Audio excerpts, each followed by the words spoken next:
All right. Welcome back, everyone. We're here in the aftermath of Old Hammer 2, Paddy's first tournament. We were hoping Mike could join us on his birthday, but he's busy, unfortunately. Unlike me, on my birthday here. Happy birthday. Thank you, Paddy, for you, the fans.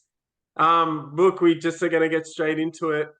It's 4 days on now. Everyone had a great time.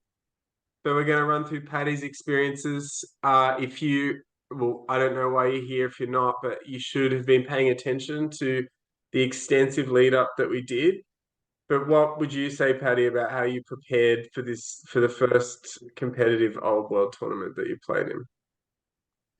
I did a lot of playtesting with you, to be honest, and with my Wood Elves in general. I went into the tournament not wanting to take a 100% meta list. I wanted to kind of have a competitive list that was still sociable, which is sometimes difficult with Wood Elves, but I feel like I struck an okay balance. I'd say it was about, 70, 75% of, your Wood Elf pillar list, but at 1,500 points. Still gave me an opportunity to win every game. But I don't think it was an army that people see on the table and be like, oh, here we go. Even though it has quite a bad reputation anyway. But I think I played with that list maybe like 4 times unaltered in the lead up to it, maybe 3, just to get a hang of it. It really made a big difference, I think, just with the time restriction in tournaments. 2.5 hours, even at 1,500 points, it's really difficult, including deployment, to get everything done. I don't know how people are finishing games effectively in 3 hours when it's 2,000 points, unless it's just a bloodbath. I think the game is really complicated. So having play tested my army helped immensely, made me a whole lot less stressed going into the first game, not knowing what my list did. At least I know how to move my 8 Glade Rider skirmished unit with a character in it as well, without Did you wasting get too many any people's pushback time. from that? The jigsaw No, setup? I've figured out a way to map them out. They have the banner that has ignores cover, which helps. But because cavalry bases are so much bigger and it's obnoxiously, you can put like skirmishes in different angles. So you can kind of, where you can, have 5 at the front and 3 in the opposite facing, so that the width of their base goes through the front rank. But sometimes, to be honest, I just called it at 7 and didn't shoot the 8th. Like I was more conscious of time, and Yeah. I only finished 1 of the 3 games. I think I did 4 turns, finished the game in 5 turns.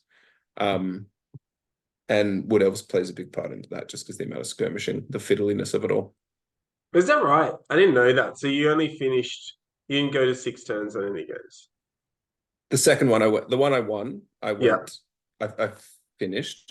Yeah, six, I think it was the six end of turn turns. 6. Yeah. Yeah, But the first one was only 4. yeah. But it And what got was the last faster one? as the day, 5 for the last one. It definitely got faster as the day progressed, because you're playing the same army in quick succession. So you're like, it's rare that your strategy, or at least my strategy, changed. I set up pretty similarly each game, and I had the same tactic each game, because 1,500 points gives you a lot more room to move in as well. I think there's less to think about. There's a lot more safe pockets for me, at least. Some of it we'll go into later, so I don't want to blow, well, what do you call it, in the media, bury the lead. Bury the But lead. Yeah. do you think knowing the maps in advance, you're an advocate for varied terrain, but do you think that Yeah. matters in this sort of thing? That Yeah. I'm not the biggest fan of the square-based setup. I get it, and especially get it for tournaments. I think it's definitely, not definitely, I think it's probably the way to go in tournaments, just for the sake of playability and ease of a game, especially for a new player. Terrain can really cook people if you don't know how to play with it. I think once you get to the level, though, where you know how to use it, I think it's better to have varied terrain on it, because it just creates another wild card that's not just your dice. Like, you can play around terrain and it becomes an aspect of the board, where the square based one, going into a tournament, particularly a first tournament, it's great because you know the alleyways and you know that there's two of each one. You know, like in the tournament pack, we were given the maps beforehand for each one, so you can pre-set up going into the tournament. I don't know if that's normal for tournaments, but I did the night before at least. I just at least ran through in my head my preferred setup for each one. I think I did it pretty closely. But that helped a lot because deployment eats into a lot of your time, Yeah. especially when oh, am I going to get out of that like spot? But it cooked me in the first game because I ended up blocking my Wild Riders because I maybe rushed deployment there. But like, yeah, it was prepared enough, but still made mistakes under pressure. Yeah. I want to go back to deployment at some point. Although a lot of the tactics videos we've done have sort of looked at charging strangely enough. There's a lot more that's Yeah. come out of those things, but I don't know. Like I got a lot better this time around than last time, and my army was harder to deploy for different types of reasons, but it certainly saves you a lot of time. And it's sort of there's different paces of deployment, like people who are serious deploy faster, and the social players deploy really slowly. And you've Yeah. really got to sort of be conscious of what you're trying to get out of the event at the time. And if it gets away from you there, it's hard to suddenly speed things up without becoming like a bit of a dick in some ways. Like you're Yes. suddenly changing tack, which is a big thing for me. Like I don't like it when people are friendly and then less friendly later, or are not friendly and then become friendly even. I think you sort of want a consistent game in some ways because it just takes a long time to play. So, what were your Mm. first impressions then coming in? I talked pretty highly of the event. Um, I can't imagine what it would look like in your mind. Like I've sort of been to 1,000 of these types of things in different formats, like card games, miniature games. So a conference center excites me sometimes, the minute variations. You get there, it's closed. What did you think? Yeah. Yeah.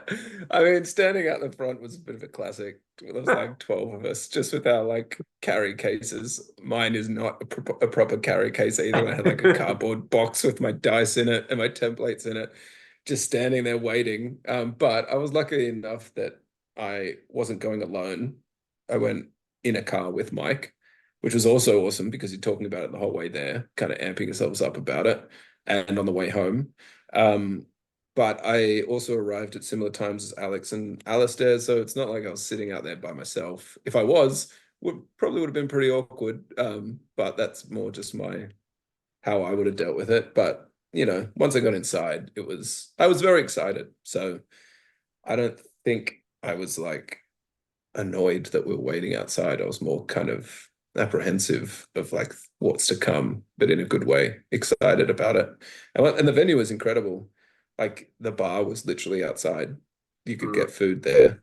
There was an outdoor section 15 meters away. Um, the bathrooms were, 30-second walk. So mm. in terms of the setting, like I would hope that that's almost like the mean because it made everything a lot easier when everyone's comfortable and having a good time. Yeah, and they're not always like that. To tell you the truth, that's 10 out of 10. And I think Michael and his team is a lot about that, that they're probably those details I think they're conscious of, whereas some of those big events and they just try to pack in as many people as possible, lose sight of some of those things that just make it easy. Like it's already taking so long. Like I've talked about this before, but being able to park in that you're not fighting for a spot, that you leave on time, you want to go to the toilet, you're not walking 5 minutes away, taking time away from coming back to playing the game. You could even go mid game and it's not really going to lose that much Yeah. time. So, and yeah, you can walk outside and get the food. For some people, drinking during the event is a big deal. Like it's all right. I have no problem.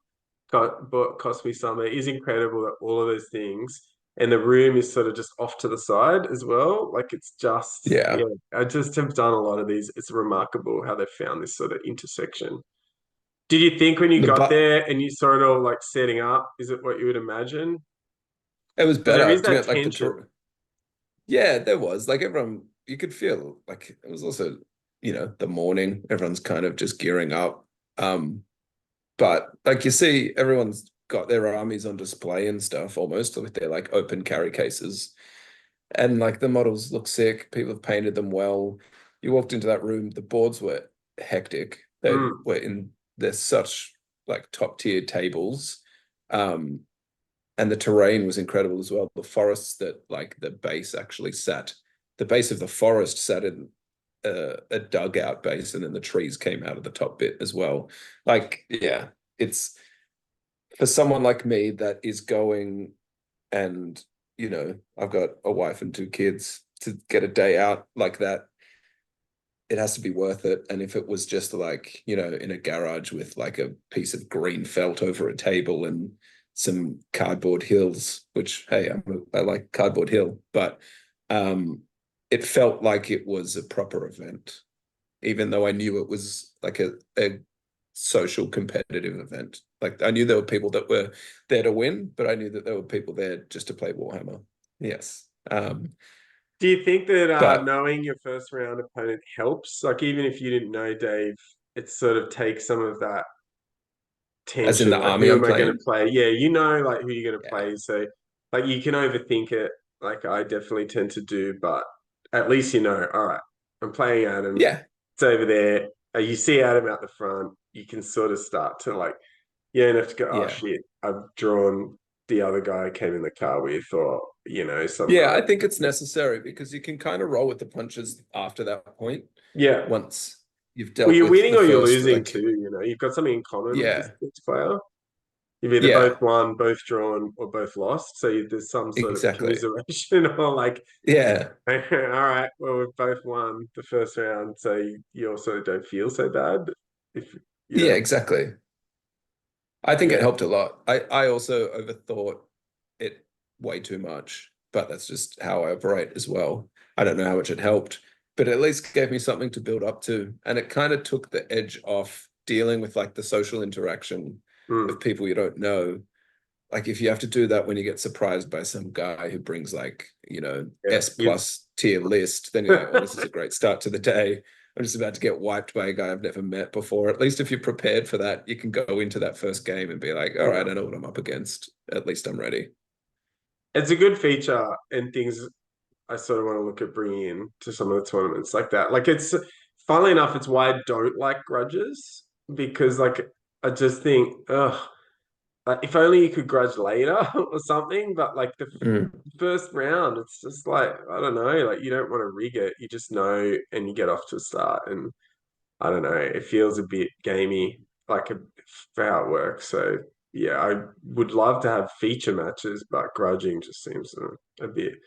I don't know, trying to manipulate a situation and Yeah, like you said, I think yeah, it's pretty, I think you can manipulate it totally. I think there was only one grudge in ours, right? Alex and Jeff. yeah. Not saying that that was done in that way, but I think a What? really I, competitive. I dedefault to Alex manipulating. That's good. Yeah, Maybe you can play do with one of your mini bots. So who's the guy from? It's one of those movies, Austin Powers, Doctor Evil. Feels like. it. But I think, yeah, I Solomon. think people can definitely take advantage of it easily. And like, as if you're going to refuse being grudged, like the social How pressure on can that is you? intense. How Yeah. can you? As an elf player, I probably would just to be in character. I did a lot of cowardly Just things to on the be weekend. above it. Yeah, aloof. Thank you, everybody. So, do you think the competitive environment was different? Like, we are related, we play competitively, you know, it's about it's going to be as close as it gets beforehand, but it must have been very different. Yeah, I like so my old world experience is probably 70% against you. I think I've probably played about before this, maybe 10 games or so. And I'd say six or seven of them are against you. And every time we've played, it's like you're trying to win is goal number one. Having fun is part of it, but both of us are competitive enough that I'd say the first goal for both of us is to win. I'd it prepared me for this. I wanted to perform well at the tournament. I didn't necessarily need to go 3-0 to be happy, but I didn't want to go 0-3. I really didn't. Like, I would have been disappointed if I still would have had fun, but if I came out of that as 0-3, I would have been disappointed. So I think it was about as competitive as it was when we play, which might be different for other people's experiences with Warhammer. A lot of people play very socially and for fun and for theme and for hobby show off, which they're part of my experience with the game. But to win is probably my first and foremost goal. All of my games that I had were competitive. None of them, I didn't get the sense that the person I was playing in any three of those games was there to just, roll dice and laugh. There was a part of all of them that wanted to win, and I think that was good. I think it adds a little bit extra to the game. And to do three of them in a row, although it's taxing, it's fun to like the challenge to stay on edge for 7.5 hours of Warhammer is difficult, I think. Yeah, it's this weird thing. People say, I'm just here to roll dice. It's like, I don't know anyone who is. Like, I don't know Yeah. anyone. Like, I know the first event they did this poll and there were some options, and one of them was, are you trying to win? And are you just here to roll dice? And I think I was the only player who ticked, I'm here to win. Like, you know, yeah, and I don't mean it like I'm not gonna cheat, but it's at the same time, I'm like, oh, I really want to I think like I like the game of skill and the dice come up like every game there's ones, every game there's sixes, and of course like they can happen at the wrong times and the right times, and we'll talk about that in a second. But it's definitely I agree. I don't know whether it's sort of the Warhammer player type who likes to play it down, or everyone's safeguarding their own emotions if you go 1-2 or 0-3 and you feel like, you're a bit of a loser that day. And it happens to all of us at some point. But like, yeah, I just never got the vibe either.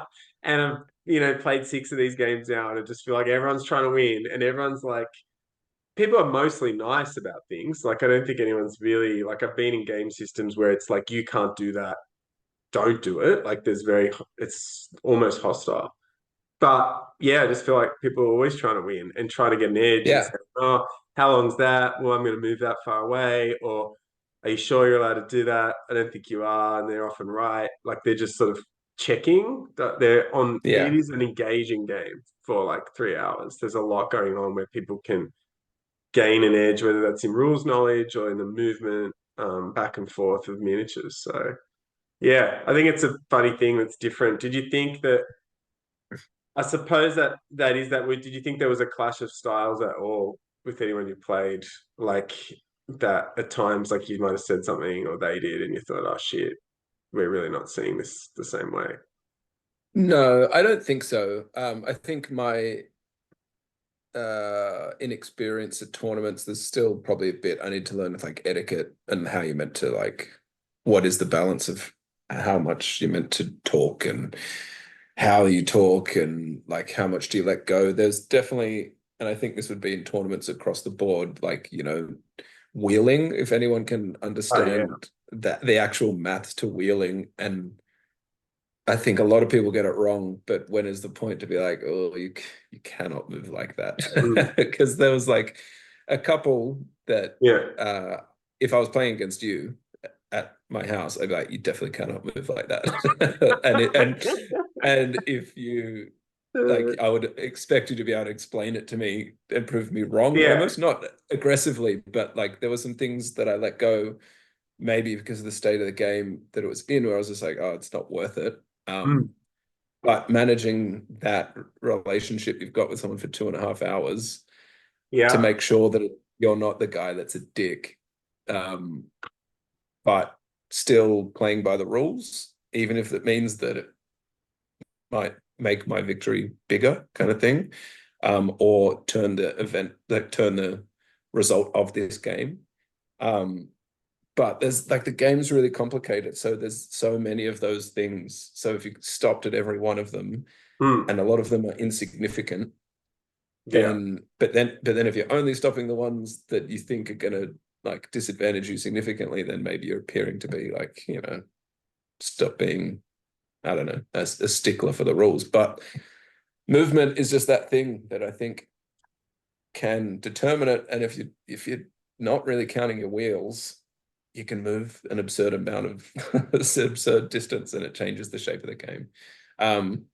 But yeah, I think that the tournament we were at, the level of sociability, don't know if that's the right word. Everyone was friendly. There were people that were competitive, but even the competitive people would explain rules to you, if you know what I mean. Like if you Yeah. got something wrong, it wasn't like aggressive in any way, which made it a lot better. I presume at the more competitive events, it's a bit more cutthroat, but I I didn't wonder, feel that way.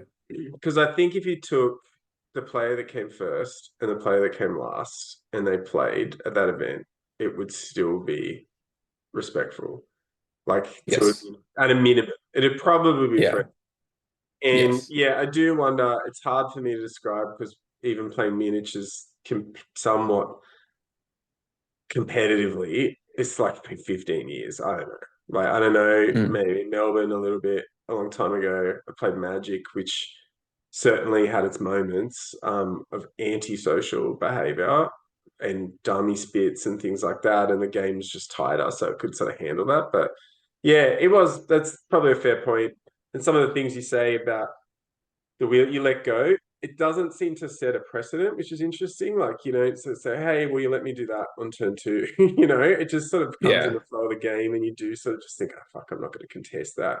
Like, I'm going to smash this unit, or my guys are going to get smashed in a second. So, like, is it Yeah. 1, 2 inches? I'll just cop it because, yeah, it's for the flow of the game. And I think that's part of it. You sort of have to tolerate it, even though we're playing 1500 maybe for the last time. Hint, hint. Um, Mm.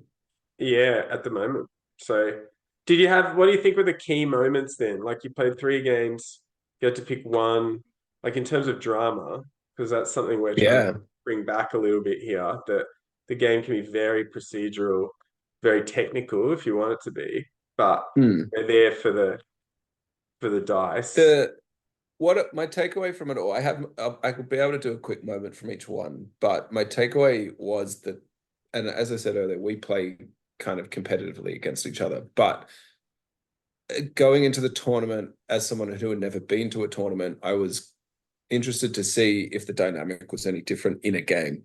All the games still had stupid dice moments, great tactics, like great, yeah, strategy by both players, moments, and like wacky stuff going on, which is what happens in all of our games anyway. So I wouldn't say any of the games felt any different apart from the fact that they were worth points, for like a result at the end of the day.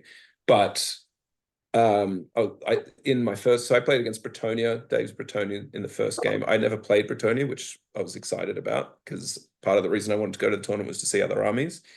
Um, and I made similar mistakes that I often make, not often, but can make that determine the game. One of which was blocking my Wild Riders and this is kind of one thing where, and Dave, if you're watching, you'll be able to tell me if I should have said this, but so he tried to bait my Wild Riders with his 5 scouted squires, I think they are. And he had done it, but I had 1 drop of scouts left. I put my scouts in front of my Wild Riders to stop the frenzy charge. I got first turn because he prayed. First move I did was move my scouts to the left a bit, trying to get my Wild Riders enough space so they could then march out and then pick a preferred target next turn. I then didn't move my Wild Riders, moved some other stuff, got back to my Wild Riders, realized I couldn't fit my Wild Riders through the gap. If I had gone to move my Wild Riders straight after the scouts and realized that, I would feel like I would be allowed to be like, oh, I couldn't quite fit them in. Let me just move that 1 scout a bit to the left. But maybe I can't. And because I'd moved other stuff, I didn't feel like I should say, oh, do you mind if I just move Mm. this scout now It's so I interesting can you move it describe out? that now, because I reckon in Warhammer that's probably closer to you're allowed to do that in anything. Because So none of the models have moved. the game state hasn't changed. That's right. And the but I've rule made a book in mistake. Warhammer explicitly sort of says that. So it's not like he hasn't been able to do anything, right, at Yeah, all. And yeah, it's but interesting that stuff. yeah, but Because I I've feel like made a a dickhead mistake. moving skirmishes, but then I'm like, really, there's a blob. That guy can move the furthest, this guy can Yeah, move the least. And in and that that's the thing. circle, I Yeah, should be able to arrange them any way I really want. And that's sort of like, I don't think I've heard an answer why I can't do that yet. So yeah, as I long as definitely no had one's movement moving, left for my scouts and stuff as well. It wasn't like yeah, I was going to have to take my move back and redo it. I literally just had to move one guy that didn't yeah. move to the Maybe it's something left. for the punters. If you can tell us in Yeah, I'd the like to comments, know. interested to know that because yeah, coming from more serious games where it'd be like no takebacks is part of the actual like fabric of the game. Yeah. Warhammer explicitly sort of says it in the book, and I feel like until your opponent has rolled or one of you's rolled a dice or they've had to move, Mm. they've made a committed move. That yeah, if you just moved three things, then came back and said, "Oh, wait a minute, I'm just going to do this." Interestingly, I think it might fly with more people than you think. Anyway, Yeah. But that that was game to me one. was that was my first, probably my first move in my first game. So when I'd You done were so that, I nervous. was You vomited everything. You probably. I honestly was like, I was like, I put the scouts down. I was like, I got him, man. I did it. He thought he left too much room, and I've got it. I'm gonna bloody sweep it. So good. And then I moved them out of the way and I fucked it up. So, uh, game two, you had but that was what a you? really tight game. Yeah. Yeah, and you got So draw. game two, And I was against High Elves, Eric's High Elves. Um, and he had a pretty infantry heavy list, so it was a favorable matchup for me.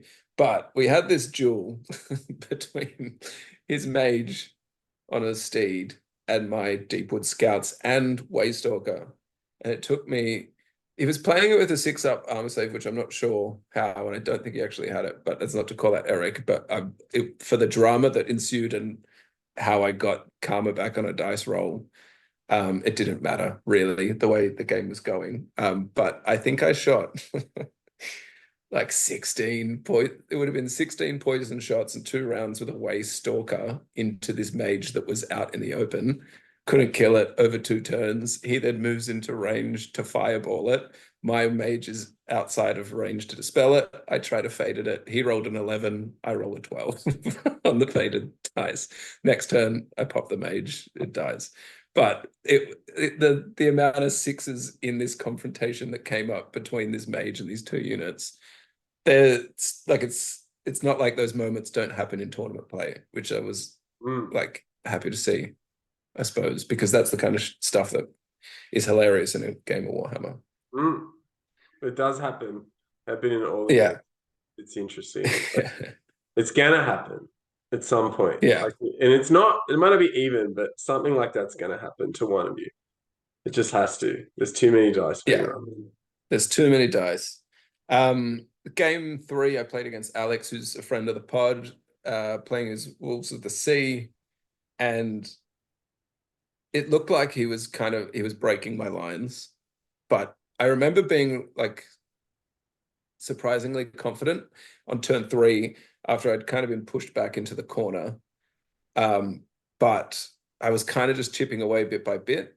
And on my turn four, I think I ended up finally killing his giant spawn. And then just Fireball just went absolutely nuts and killed Marauder Horsemen, Foreskin Wolves. I'd previously killed his wolves, his dogs. But on my final turn, with my final option to secure a draw, I had to roll Fireball and Ruby Ring through Infernal Puppet to do 6 wounds to skin wolves. And I managed to roll ridiculous again, like highs, like 556 or something on both rolls.